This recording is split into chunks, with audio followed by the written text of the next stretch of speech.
Hello दोस्तों, welcome study में आप लोगों का स्वागत है। आज हम बात करने जा रहे हैं उत्तर प्रदेश शिक्षक पात्रता परीक्षा 2014 की प्रीवियस ईयर क्वेश्चन। यह प्रश्न पत्र 2014 का है। इससे पहले हम लोग 2011 और 2013 का प्रश्न पत्र कंप्लीट कर लिए हैं। यह जो 2014 में परीक्षा हुआ था, जिसकी परीक्षा तिथि है 23 फरवरी 2014। हम लोग यूपी टेट की तैयारी अभी कर रहे हैं। यूपी टेट या कोई सा भी एग्ज़ाम तैयारी जब करते हैं तो उसका एक आधारभूत होता है जो प्रीवियस ईयर क्वेश्चन से ही पता चलता है, जो क्या एग्ज़ाम की क्वेश्चन पैटर्न है और कैसे एग्ज़ाम होता है। तो सबसे पहले हम लोग जो एग्ज़ाम की तैयारी कर रहे हैं तो एक बार प्रीवियस ईयर क्वेश्चन ज़रूर देख लें, जिससे हमारी तैयारी और बेहतरीन हो पाएगी। इसलिए आप लोग हमारे इस सीरीज से जुड़े रहें और जितने भी प्रीवियस ईयर क्वेश्चन हैं उसको कंप्लीट कर लें। एक बार सभी वीडियोज़ बढ़िया से देख लें और प्रॉपर नोट्स बना लें। चलिए आइए आज यह सीरीज कंप्लीट करते हैं। भाग 1 है बाल विकास एवं शिक्षण विधि। अगर आप हमारे चैनल पर नए हैं तो चैनल के प्लेलिस्ट में जाकर इससे पहले जितने भी वीडियोज़ दी गई है सभी वीडियोज़ आप देख लें, जिससे आपकी तैयारी और बेहतरीन हो पाए। क्वेश्चन 1 है अभिप्रेरणा का वर्गीकरण होता है। अभिप्रेरणा का वर्गीकरण क्या होता है?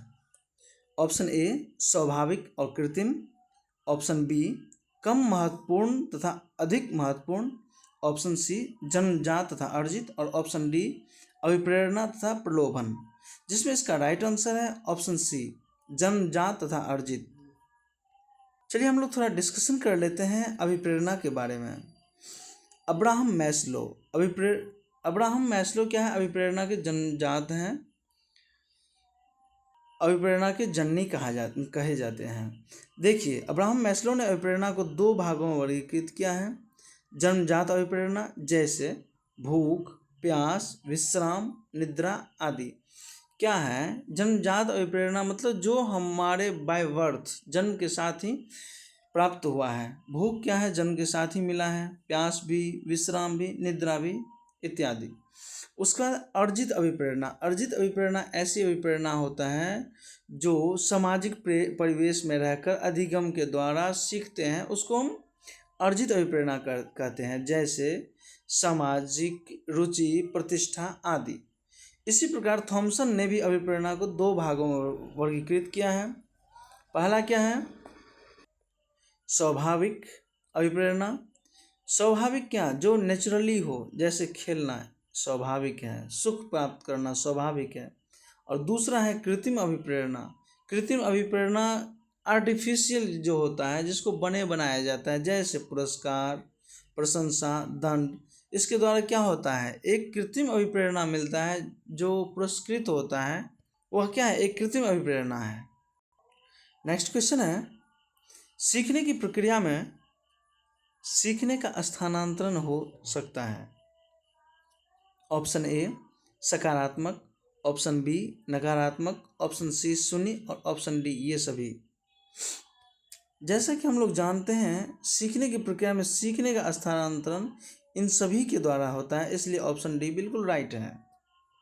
नेक्स्ट क्वेश्चन है निम्न में से कौन सा मत अंतर्दृष्टि द्वारा सीखने की व्याख्या करता है? मनोविश्लेषणवाद, व्यवहारवाद, संबंधवाद और गेस्टाल्टवाद। तो क्या है? सीखने की अंतर्दृष्टि जो है गेस्टाल्टवाद के द्वारा आता है। अब आप लोग कमेंट करके ज़रूर बताएं गेस्टाल्टवाद में कौन कौन से मनोवैज्ञानिक हैं। नेक्स्ट क्वेश्चन है किस मनोवैज्ञानिक ने सीखने की सामग्री के रूप में निरर्थक शब्दों का प्रयोग किया? विलियम जेम्स, स्किनर, एबिंगहॉस और बार्टलेट। इसका राइट आंसर है एबिंगहॉस। नेक्स्ट क्वेश्चन है सीखने के नियम दिए हैं। Option A Pavlov, option B Skinner, option C Thorndike और ऑप्शन डी कोहलर। तो इसमें कौन सा राइट आंसर होगा? ऑप्शन सी थॉर्नडाइक क्या किया है? तो सीखने के नियम दिए हैं। चलिए हम देखते हैं सीखने के नियम से थोड़ा बहुत जानकारी लेने की कोशिश करते हैं। इसका सीखने का नियम थॉर्नडाइक ने प्रतिपादित किया। थॉर्नडाइक का पूरा नाम एडवर्ड थॉर्नडाइक था। यह यूएसए के एक मनोवैज्ञानिक थे।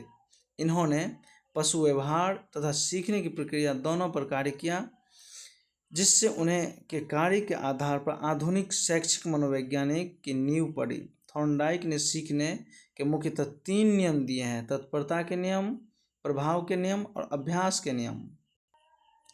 नेक्स्ट क्वेश्चन है, सीखना है, सीखना क्या है?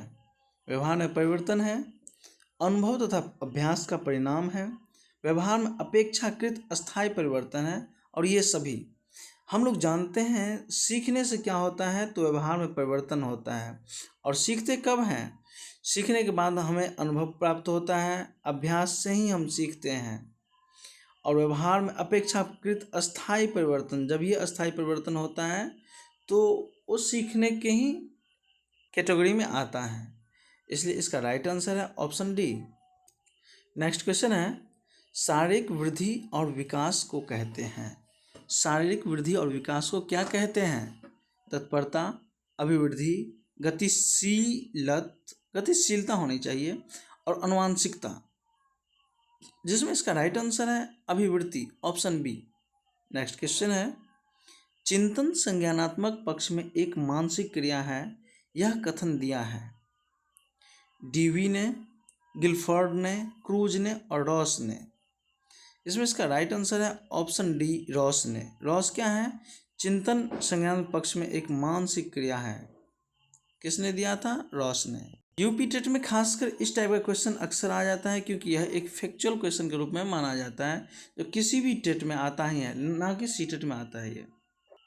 नेक्स्ट क्वेश्चन है, बाल मनोवैज्ञानिक के आधार पर कौन सा कथन सर्वोत्तम है?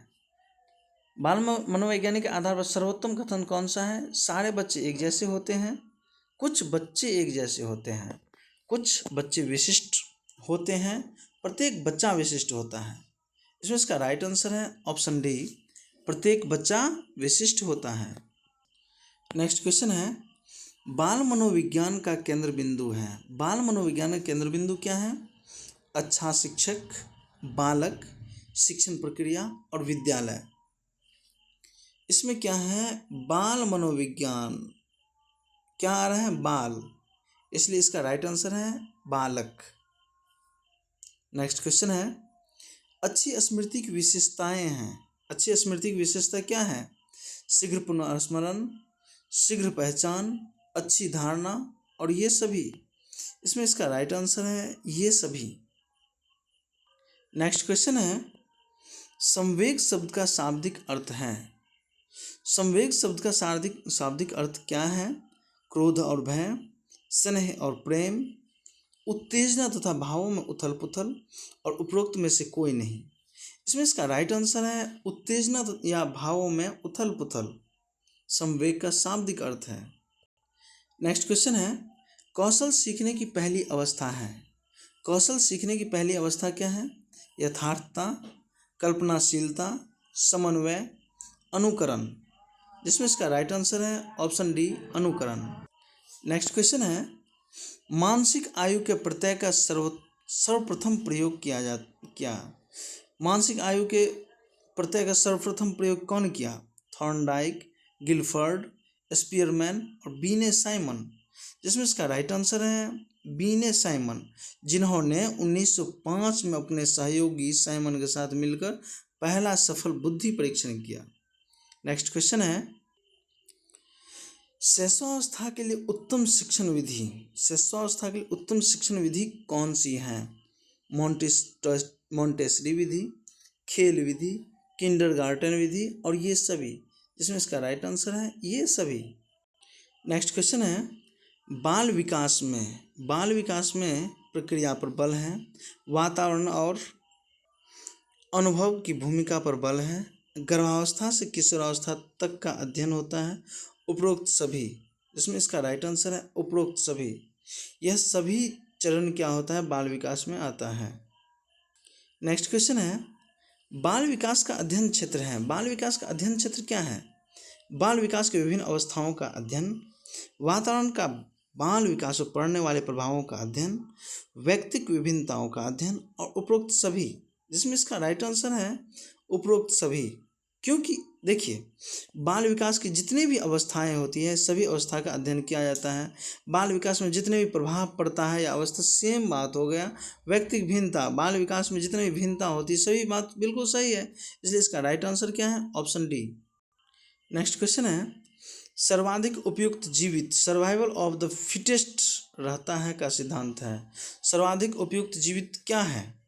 लेमार्क, हैडिसन, डार्विन और मैकडूगल, जिसमें इसका राइट आंसर है डार्विन। नेक्स्ट क्वेश्चन है, बीने साइमन परीक्षण द्वारा मापन किया जाता है सामान्य बुद्धि का, विशिष्ट बुद्धि का, अभिवृद्धि का और अभिक्षमता का, जिसमें बीने साइमन के द्वारा सामान्य बुद्धि का परीक्षण किया जाता है। देखिए, सामान्य बुद्धि का मापन बीने साइमन बुद्धि का परीक्षण द्वारा किया गया था। 1905 में बीने साइमन नामक 2 वैज्ञानिकों ने इस परीक्षण की शुरुआत की थी। नेक्स्ट क्वेश्चन है, संवेगात्मक विकास को प्रभावित करने वाले कारक हैं शारीरिक स्वास्थ्य, मानसिक योग्यता, थकान और ये सभी, जिसमें इसका राइट आंसर है ये सभी। नेक्स्ट क्वेश्चन है, सामाजिक प्रत्याशाओं के अनुरूप व्यवहार की योग्यता का अधिगम सामाजिक विकास कहा जाता है। उक्त कथन है हरलॉक का, टीपी नन का, मैकडूगल का और रॉस का, जिसमें इसका राइट आंसर है ऑप्शन ए हरलॉक का। नेक्स्ट क्वेश्चन है, सीखने का सर्वाधिक उपयुक्त अर्थ है। सीखने का सर्वाधिक उपयुक्त अर्थ क्या है? कौशल अर्जन, ज्ञानार्जन, व्यवहार में परिमार्जन और व्यक्तिक समायोजन, जिसमें इसका राइट आंसर है ऑप्शन सी व्यवहार में परिमार्जन।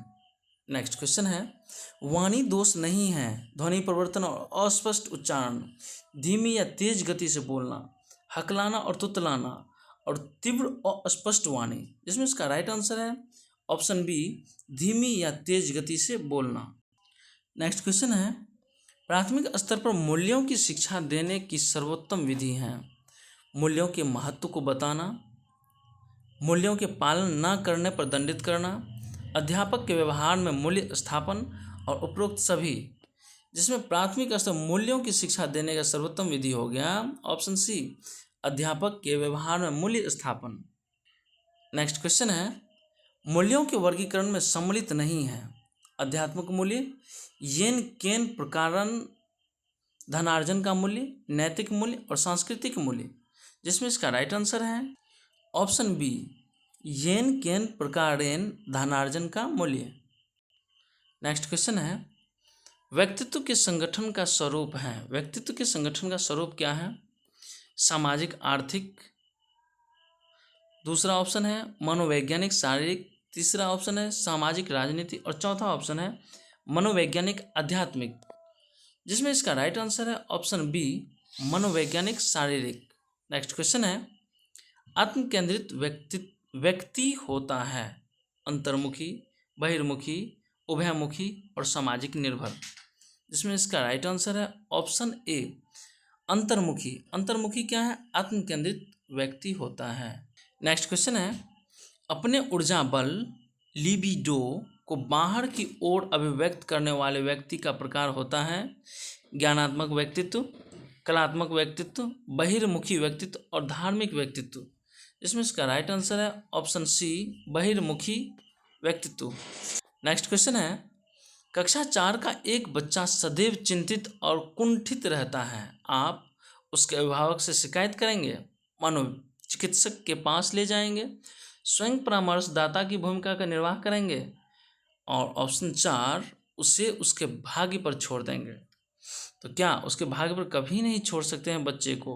अभिभावक को क्या शिकायत करेंगे? जो आपका बच्चा गलत है, चिंतित रहता है, नहीं, फिर क्या मनोचिकित्सक के पास ले जाएंगे? सबसे पहले हम स्वयं परामर्शदाता बनकर उसको चेक करेंगे, देखेंगे जो किस प्रकार का बच्चा है, क्या समस्या आ रही है बच्चा में।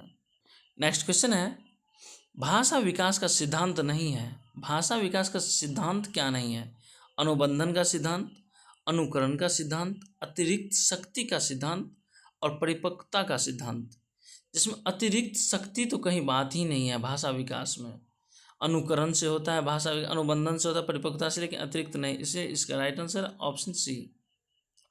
इस क्वेश्चन के साथ आज की सेशन यहीं पर समाप्त हो रही है। चैनल पर नए हैं तो चैनल ज़रूर सब्सक्राइब कर लें, क्योंकि जितने भी प्रीवियस ईयर क्वेश्चन है, खासकर टीचर्स जितने भी वैकेंसी रिलेटेड कोई भी इन्फॉर्मेशन आता है वो आप तक सबसे पहले पहुंचेगा।